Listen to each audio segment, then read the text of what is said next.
There are a lot of conversations about AI in the classroom that start around policing. Our guest Michele Lackovic starts somewhere else, with convincing students that their own voice is enough.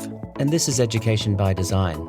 We are educators, leaders, and innovators, bringing our pieces of what education could become and creating it together through collective innovation. And I am your host, Phil Evans.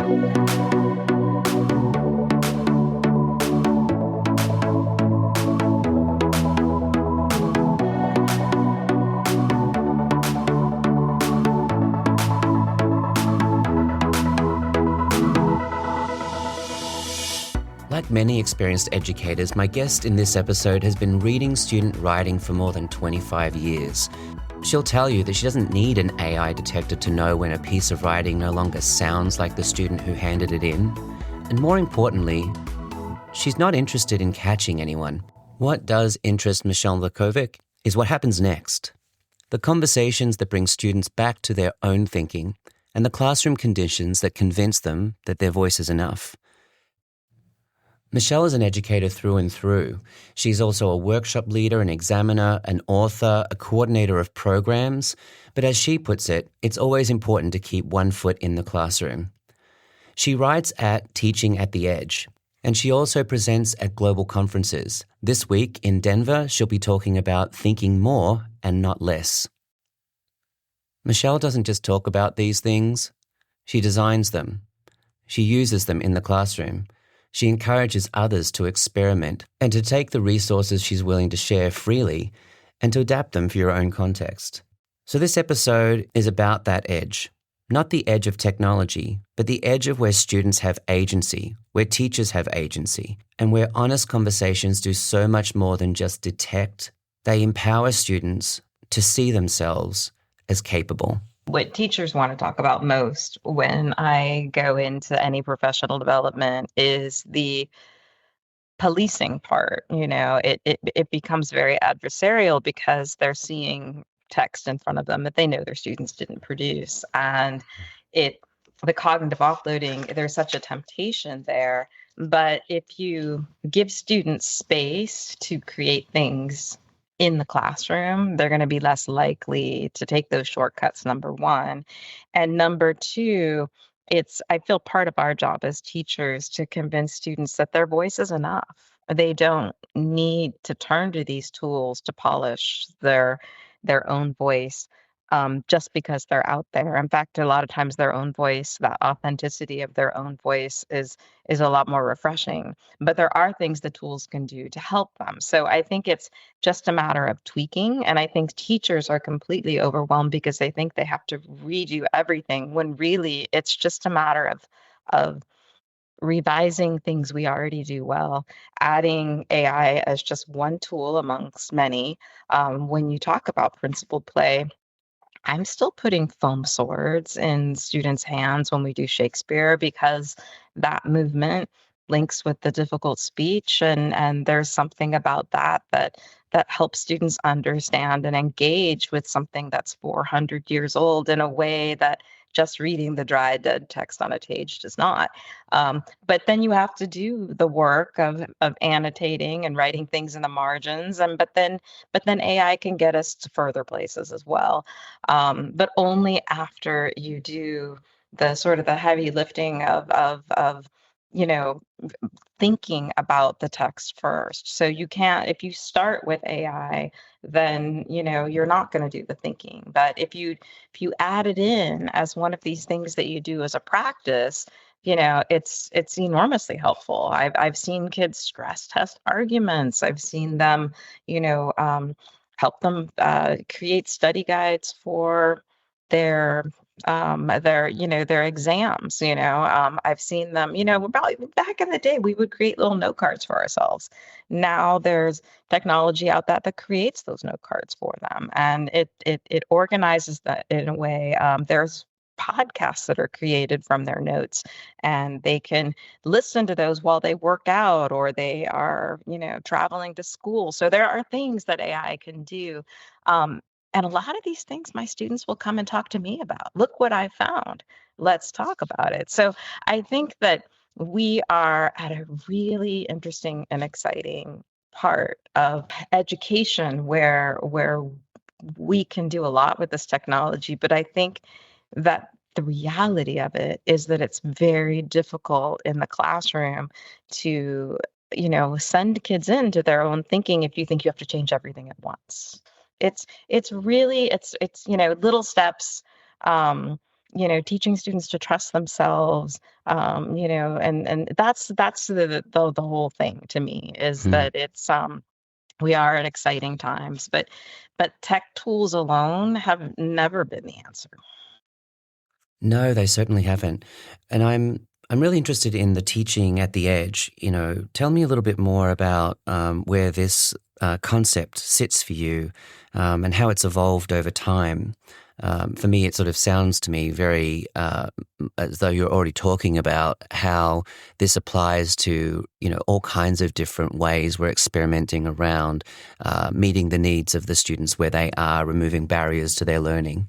Well, it's interesting because when I was naming the Substack, I really wanted to name it Teaching and Learning at the Edge, but it was one character short and I really couldn't fit it. So I ended up with Teaching at the Edge because I said, that works too. Teaching and learning are sort of, the opposite sides of the same coin, right? Teaching at the edge doesn't mean the edge of technology or what's new, but just finding that edge where students have agency, where teachers have agency, where we learn that collaboration is sometimes better than isolation, and sometimes we learn things better in isolation. And I think that I have a very R&D mindset. I've always been that way. Let's experiment. Let's see what works. Let's see what doesn't work. And I've always believed in getting kids to rather than just read the text in front of them, let's explore with it. Let's illustrate it with art. So then my art students will own it. I did this for one of the global conferences in IB, about 10 years ago, where I worked with a math teacher and we worked with uh, poetry and math, and we had students write mathematical equations for poetry. So the students who loved poetry could all of a sudden appreciate math in a different way, and the students who loved math could appreciate poetry. So teaching at the edge is finding connections, and it's finding ways to learn things in a different arena. And when AI came onto the field, I was a little skeptical at first, to be honest with you. My husband has a background in physics and mathematics, and he used to be a teacher. He's in industry now, but he was telling me daily what he was doing with AI when it first came out. And it wasn't until I actually took a workshop with Marilyn Sinclair, who is an IB kind of guru in theory of knowledge, and she just, she had us go ahead and open up a chat GPT account right there in the workshop. And I thought, I want to do this with students. And I looked at my IB coordinator who was sitting right next to me. I said, I want to do this with students. She said, let's go ahead and do it. And this was early on, 2023, early in 2023. And from there, I realized the potential when you use it in the room with students. You don't send them off to yonder to, figure it all out on their own, but you say, all right, we're talking about some sort of, analysis here. Let's go ahead and analyze it, color mark it. I'm a literature teacher by nature. I also teach IB's theory of knowledge course, which is about thinking, right? Which is so perfect for AI, right? Because it's a thinking tool. Um, but I had the kids, we were just annotating a literary passage, and then I had the students turn to AI and I have them give the AI a guardrail. And the guardrail was, don't answer the questions for me. Ask me more questions about what I've done, or tell me what I'm doing well. What connections can you see? What other questions should I be exploring? And those sort of guardrails were really interesting because the students were fascinated with what the AI came back with. But then it wasn't like I was having them do that at home. They were in groups and they would turn to each other and they would say, well, what did your AI say? And what did your AI say? So the iteration was not just with the large language model like ChatGPT or whatnot. At the time, we had adopted Khan Academy's Khanmigo, so we were using that tool. But it wasn't what that came back with, it was what the students came back with. And then I was roving around as well. So the collaboration piece, the iteration piece was human, and the AI tool was part of that mix. So it really Hmm. wasn't all that different than a class discussion. It's just now we had a large language model that had access to so much, but they could find the hallucinations, which they love to do, the mistakes that AI makes. But they would also find things that I hadn't considered that connection. Well, let's talk about that more. And then they would talk about that with each other, and then they're all in. Then they're not cognitive offloading. They're actually learning more. Yeah, and they're thinking more. I'm fascinated in this idea of the way that students are discovering AI not so much as an answer factory and to make things for them, but to be able to understand how to reflect and how to think alongside the AI. Can you talk to me a little bit more about the AI as a thinking partner? Well, it was interesting. We were studying this past year Frederic Durand-Mont's play The Visit, which takes place post World War II, and it's a play about a woman who comes back to a town where she's been run out of the town, and she had had a child who had died, and she was destitute, and she comes back. She's a millionaire, and actually like a billionaire, and the town is destitute, and they are desperate for her money. And she says, "I can fix all your problems. You simply have to kill the man who wronged me." And so it's this ethical play, and the text itself isn't really difficult to read, but it's epic theater. There's things called the alienation effect and the grotesque, and very difficult layered theater techniques that students can kind of understand and define but rarely feel. So I decided, let's experiment with AI and see if we can take some of the illusions. There's many illusions to Greek things, to paintings, to enlightenment figures, things like that. Let's go ahead and have them find an open source example of one of these illusions and have them animate it through AI and see what happens. And the results were just fascinating, because my students who were typically, very comfortable with literature were not as comfortable with the technology. But my students who were not comfortable with literature, were comfortable with tech, became sort of the experts in the room. We Mm. were using the technology that was adopted by the district, which was a little bit clunky, and it wasn't working as well as we'd hoped. But the students started layering the tools. One of them opened up another account under their own name to get more tokens. I mean, they were doing things that I hadn't thought of, and the results were fantastic. We put it on a Google slide deck, and they were giving each other props. And one student was adamant. She was an art student. She was adamant about not using AI. And I said, "Oh, absolutely. You don't have to use AI. You can." She was using another program. She knew a lot about different programs, and it was painstakingly, it took her a lot of time, but then she taught the class a different way to animate that wasn't AI related. So it just, the whole classroom became very inclusive. It took a couple of days. We showcased it, but the real, I guess, I don't know, the real win, I guess, is that months later, not only did the students do much better on the exam that I gave, which was, sort of, understanding how these techniques work, and the play itself, but months later they could explain how some of these techniques worked in other literary. Wow, that kind of retention of knowledge and transfer is something that a lot of teachers don't see come up over and over again as a result of the learning. It's kind of like what we're hoping for and it's kind of a dream. And it didn't feel like a dream at the time. It was messy. It was, and R&D is messy. But and I would say, "Oh, this is not going to work. Canva doesn't allow X, Y, and Z." And the students they they were consoling me. They're like, "Don't worry, we got this. We figured this out." And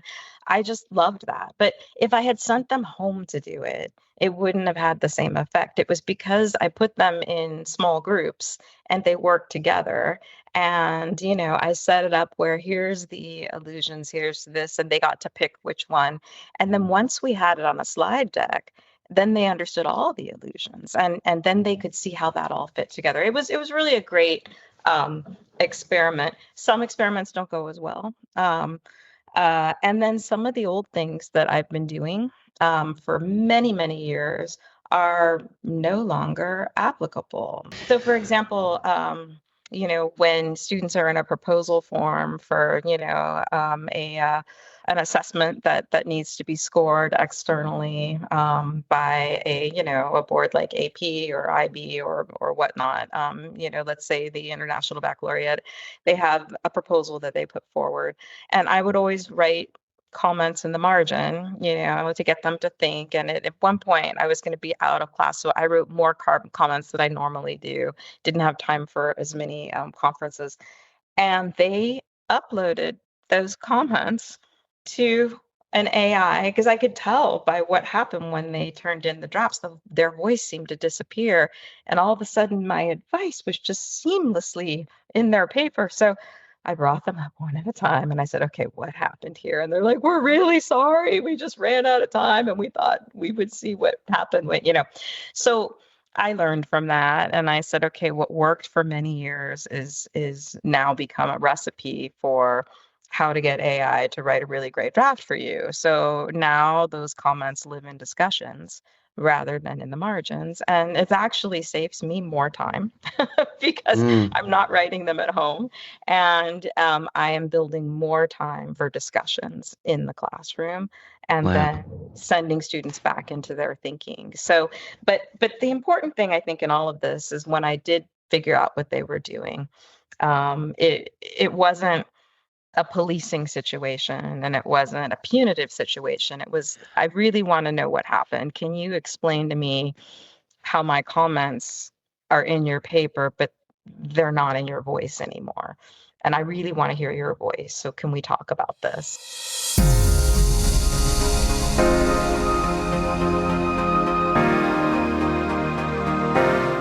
Wow, what just a beautiful opportunity to tune into identity. Like discovering who you are and your voice as a teenager is real, it's hard, like that's the whole thing. And I mean, even as an adult, or in college, you're learning to write, what's this professor looking for? How do I write for this particular purpose? So like this kind of opportunity in high school to really think about voice, is this sort of where the voice authentication framework that you've designed comes from? Yeah, it's funny. I created this voice authentication protocol, and it's about visible drafting, right? It's not something that teachers are doing brand new. It's things that we've been doing for decades and decades, but it moves more of the drafting process into the room. So maybe years ago we would start some of that in the classroom and say, okay, finish this up at home. I have retooled my class, so we do more of that. And actually, I started doing that pre-COVID with what's called the HLSA in IB, which is a 1,200 to 1,500 word literary analysis. It tracks to many other literature papers, no matter what program you're in.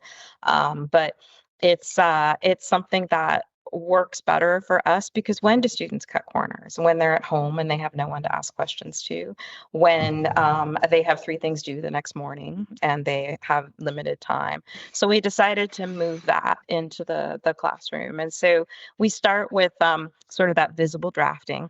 But the conversation is not just like, okay, I'm going to talk to you at your initial conference, and then you're just going to go, and then that's going to be it. We have what's called the O of voice, the ongoing conversation. And that's, conversation not just between me and the student, but the students and each other. So it's all very collaborative. And then I do something called interim reflection. So when students move to the draft form, they usually upload that to some sort of platform, in a typed form. And then I have them come in and I have them take out a piece of paper and then they just jot down some things off grid. about Mm-hmm. their paper. It's not a test. It's a tell me about what you just wrote this. So tell me about what your main assertions are. What is your support? What are some analysis points? A couple of full sentences here. And then you're going to bring that with you up to our conference when we talk about your draft. And then what we do is and that's where the C comes in for voice, the clarifying conversation. So we look at what's on the screen, we look at their what they've written, and if there's a mismatch, then you have a very different discussion than if it's like we just need to tweak a few things. If there's a mismatch, we talk about what happened here. Can you explain, this research paper a little bit more? Can you explain this terminology? What does it mean? And if they can't answer those questions, I just look at them plainly. I say, you don't own this. So this isn't yours. So how, this is somebody else's. And I guess it's the moment where you sort of think, like, where's your thinking at, and like, how do we come back to like what you understand? Well, exactly, Phil. I say, so what do you know? And it's interesting because they know a Yeah, lot, but they they don't do. trust Yeah, themselves to put that in the paper. So we'll have the right. discussion. And I even tell them, take out your recorder. Let's record this discussion. What do you know? And I'll say, and sometimes I'll say, where is the draft that's in your voice right now? They're like, oh, I kind of threw that one out because this one sounds so much better. I'm like, no, no, no, bring that one back.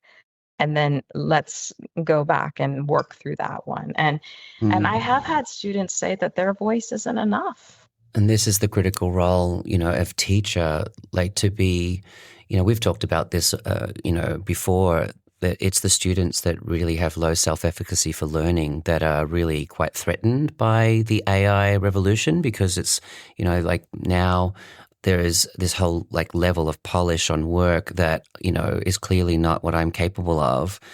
Talk to us a little bit about your experience, supporting students to build their self-efficacy for learning in the context of AI. Well, I think it's what like some of the AI tutors, I think it's what some of the tech companies were hoping their AI tutors would do, right? It's like, oh, the students who are struggling the most will get so much help with these AI tutors on the side who are there to answer questions when the teacher isn't there. But I think what they're missing is that students will rarely trust an AI tutor when they'll trust their teacher, right? So, and I think that teachers rightfully get upset when they see that students have offloaded. But it wasn't until I actually sat down with students and just said the tone was everything, right? What happened here? And I'm like, you can't hide this from me. And they're like, well, how do you know? And I said, look, I have been reading student writing for decades. Students don't write like this. So I Mm-hmm. don't need an AI detector to tell me this isn't your work. And they'll just I'm like, look, just come clean. Let's talk about this. And then 98% of the students, I mean, really almost all of them will come clean at that point if they know they have another opportunity. I said, I'm interested in what you have to say. I'm interested in your learning. My whole goal is that you learn. Can we get back to that? And usually, if you just frame it like that, you get the students who are in the gap. And they're like, I honestly don't know what to do because I feel like I'm not good enough. And I'm like, well, talk to me about what you know. All right, let's do this. And we start to have a process. And that's where that clarifying conversation becomes really important. And then the last part, E, evidence of ownership for voice, is in the very after they go from draft form to the final, we have a final discussion. And the students know that they're going to have that final discussion. And think about it, if you know you're going to have a final discussion, what do? You prepare for it. It's kind of like the old days where you would get one note card that you could use on an exam and you would write on it and you would do all of these other things. But by the time you did all of that, you didn't need it. If students know that part of the grade, and we do this at our school as part of the grade, part of that grade is that verbal um, evidence of ownership discussion that goes along with the paper. It's not just the product, it's their discussion of the product that's part of the grade. And a lot of students will, and are there going to be students who memorize things for the occasion? Sure. There's always going to be students who are cutting corners. That's the oldest story of all times. But I find that if they think that you care and they are actually interested in the topic even a little bit, and you can kind of push them, they will work for you, especially when Hmm. they know you're going to have a one-on-one with them. Now, I've had teachers say, "There is no way I have time for all of this." You know what I do? I'm teaching fewer works. I'm teaching shorter works, and I never thought I would be this kind of teacher because I'm like, "Oh, if we're not teaching Anna Karenina, we're not doing this right." But you know what? you know, doing something with more depth rather than breadth is, I think, the key to a lot of this, because we need time for that discussion. And the discussion, I mean, the little cliche out there is human in the loop, but to keep it more human. And I think that's been the problem with the ed tech companies all along, is that so much of ed tech is created to take the human out of the loop, because I think that's Mm. just sort of the nature of ed tech, right? Is that they can't really control how humans are going to react with their, and so, let's deploy, and then the students can work with the ed tech. But really, it's like any other good pedagogy. When the Mm. teacher is there, and I like to kind of use the metaphor as director, right? Then, if you don't have a good director in a play, you have nothing. So, Mm. but it doesn't mean that teachers have to do extra work. It just means they have to do things a little differently. Well, we're talking about where the productive struggle shifts. You're not leaving it up to the students to do things at home, and you're sort of working with them through this process. And that process seems to me much more metacognitive. Like, you're getting the students to reflect really deeply on what it is that they're learning and what it is that they think. What are their ideas, and how are they presenting those ideas, whether it's, in their oral conversations with you as a teacher in the conference, or if it's the way that they're positioning their ideas in their written papers as well. And this voice framework gets them to think about ownership early on, but it's also coming back at the end to look at the evidence of ownership. And I really think that is really key to sort of, how is this learning experience going to serve you in the future? Did we get something done to be compliant and get it kind of turned in? Or are we really thinking about what this is all for in the long run? And I think it's interesting to sort of look at where ed tech is going. In the past, perhaps they were more sort of designing for education, but now they seem to be like really designing, alongside and with educators. I mean, what do you see? I love the fact, for example, Cognity is using a very ethical approach to AI. In terms of some of their grading practices, it's a second set of eyes, helping students, look at student work, and not to offload everything, but to help give students more feedback in addition to their own. That we started using Conmigo, Khan Academy's tool, and even Salcon and their whole team has admitted it didn't go exactly as planned. And but I give a lot of credit to Salcon. I mean, he's built an amazing company, and his intentions were 100% right. And when I used his product, especially their essay feedback tool, some of my struggling writers did really love having an extra set of feedback, but I used it as a second set. Like, okay, look at my feedback. Now look at the Khan Academy feedback. What do you see in that liminal space between? Is there any overlap? Is there something different? And so it's that whole evaluative piece that isn't included as part of the package. And you know why? It's not really the ed tech company's fault, right? It's because it isn't always built into the professional development of and some of your other podcasts talk about the system, right? But the way I see this working is evaluation is a community practice, right? Mm. It's not a solo skill. So if you look at any evaluation of anything with what you're doing in the classroom, and especially with large language models and ed tech tools, that students learn better when they discern together, right, rather than individually because they have each other and their teacher to lean on, and that's where the learning can grow.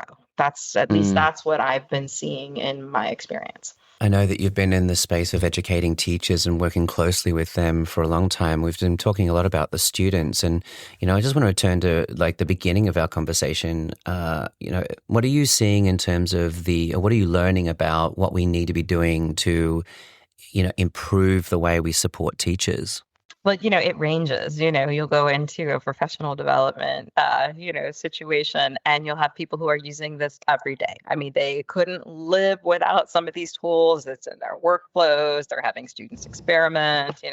Then you have the other end where it's like these tools are making my life very, very difficult. I, I have to police everything. And then you have the people in the middle who are just kind of sitting on the fence waiting to see what's next. So bridging that, one of the things that I see is just ongoing conversations and sharing time to share space and you and I have talked about that, which is why you've developed a networking site, a networking time for an upcoming conference to give educators time to actually talk with each other, because it's not just like people like you or me or whomever who do this and all of a sudden disseminate what we know, but teachers need to share ideas and they need time and space for that. In this last February, I reached out to a former student of mine at Florida State University who was working with an AI association in Florida State. And what they do is they go into, elder care facilities and talk about deep fakes, and they do a lot of PD. They go to K to 12. They do, so I said, would you like to work with 130-ish IB teachers and talk to them about like how you use AI in the university space and in your workflows? And she said sure. And their dean, who kind of runs their partnership, came down with them, and they worked with the IB educators, sitting with them, showing them what's next. Because I think a lot of times, especially in the K to 12 space, you're not sure where this is all going. So, the students opened with a panel of what this looks like in higher ed. And I don't like to think of it as K to 12 and then university. I like to think of it as K to 20, that we're all Mm. part of, this same space. But these students were doing amazing things with AI. They were, and they were talking about how some professors forbid it. And one professor actually required the students to use AI. And then their final exam was an oral examination, just like I'm like, that's what I do with voice. So it's like we're kind of all arriving at the same thing. So my advice, getting back to your question for educators, is to and I guess this is more not to educators, but to people who are, superintendents and in part of leadership roles, is to build space in for people to come up with ideas for how to tweak what they already do, not throw everything out and make it new, but tweak. And it will take some time. And I think the difficulty right now is because there's such exponential growth with large language Mm. models. It feels like Mm. what worked 2 months ago is no longer working. And if you change this and if you keep this as a police state, you're never going to be able to keep up, because there's always going to be some tool that's a workaround where it humanizes the voice or it does something else. But if you keep it where your whole purpose is, I want students to learn, so we're going to just work with this in the classroom as one tool amongst many, that becomes something that I think is doable for any educator. Well, Michelle, one of the things that inspires me so much about our conversation is that you actually, you give away so many resources. Let's talk a little bit about this conference session that's coming up at the IB Global Conference in Denver this coming week. Think more, not less. Tell us a little bit about like kind of what's going through your mind as you're thinking about building a session like this. And for those that aren't able to attend, what are the principles around this topic? So think more, not less is not just about students. It's for everyone, right? So So how do we do that in the age of AI? So, anybody can use a large language model to think less, right? You can just offload anything and then turn it in as your own work. I know people who use large language models and it takes them more time because they iterate back and forth so much that it took more time than if they would have started it on their own and just finished it. So why use a large language model at all? Well, because sometimes another set of eyes on something gives you a way to think about it as it gives you a problem solving skill.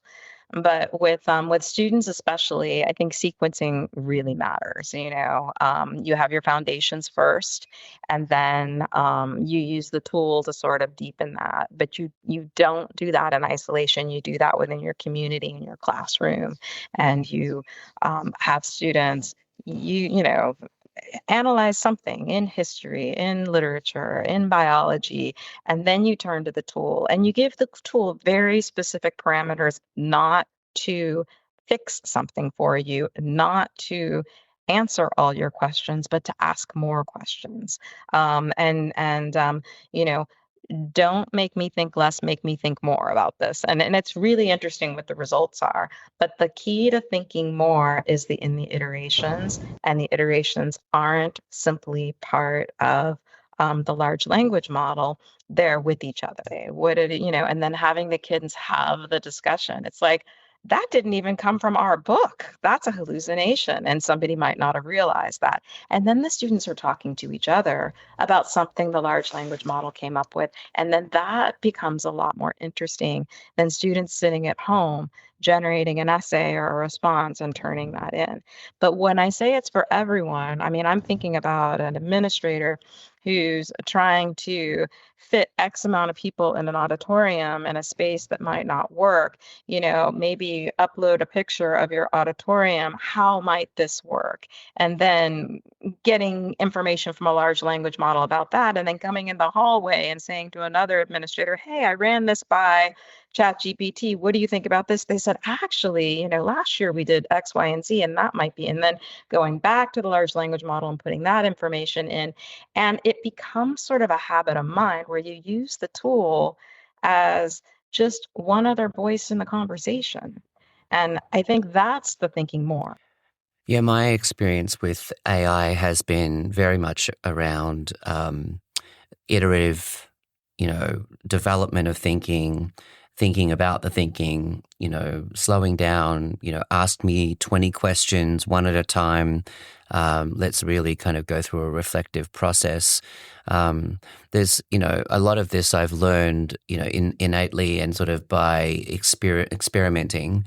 Who are you paying attention to in education? Who's someone that you follow, or like where's the thought leadership coming from? In higher ed, or at Georgia University, this is a professor named Michele Casalora. What she does is she has her composition students do that piece by piece with their compositions, and she will ask them, have the AI. She requires AI in her courses. She is just an absolute pioneer and an absolute delight to follow, because she literally has students ask questions along the way, and it's all scaffolded, which I think is fascinating.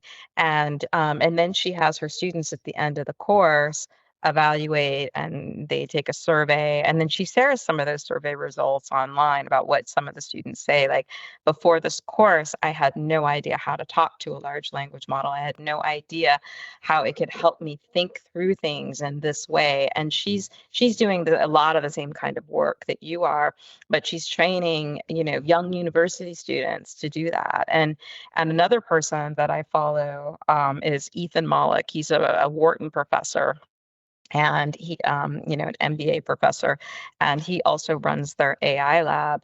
And he plays, talking about principled play. He plays and plays and plays with AI, but his whole mantra is that it's not that students know a lot about AI. They have to know, first of all, how to scope problems. They need the thinking skills, but they also need the content knowledge. So I think that's really important. Just going back to what we were talking about with pedagogy, it's very important that students understand the knowledge of the course, that they understand also how to think. Those are two really important future ready skills. Absolutely. It's the thinking's much more important than, any of the content that we're using to do the thinking. As we finish up today, like what's the most important thing that we should think about in all of this? I think that the teacher is probably one of the most important defining factors in all of this, and the pedagogy. But I don't think it needs to be really daunting where the teacher needs to feel like everything hangs on, what they do or say, or whether or not they know everything about AI. But what I was saying earlier about having those honest conversations with students about, um, I want you to think more, not less. Let's talk together about how we can get there. And I think that honesty and transparency, at least in my experience, I have 25 plus years experience in education. When you're transparent with students about that, when they know that you're all in, I find that they want to rise up to that occasion. You're always going to have students who want to cognitively offload or cut corners, and certainly AI has made that easier in some respects. And some days we just take all the technology away and we're all about the books and paper. Some days we add the tools in. Some days we take swords that are made out of foam and we act out scenes from Shakespeare. And some days we put it all together, sort of as a little, cobble it all together. And it becomes a type of play, but I think it all equals engagement. And I think that AI has a way, AI can be incredibly engaging. Students take their cues from us. And so I have found that I have been frustrated at moments, but my best days with AI are when I have those honest conversations with students and when I see the work that they've turned in that has been somewhat offloaded now turns into something that's authentic. And I have a lot of hope for what we have in the future for this new way of teaching and learning. I'm Phil Evans, and thanks for listening to the Education by Design podcast. If this conversation sparked something for you, please consider leaving a comment, liking it, or subscribing to the show. And until next time, let's keep on designing together.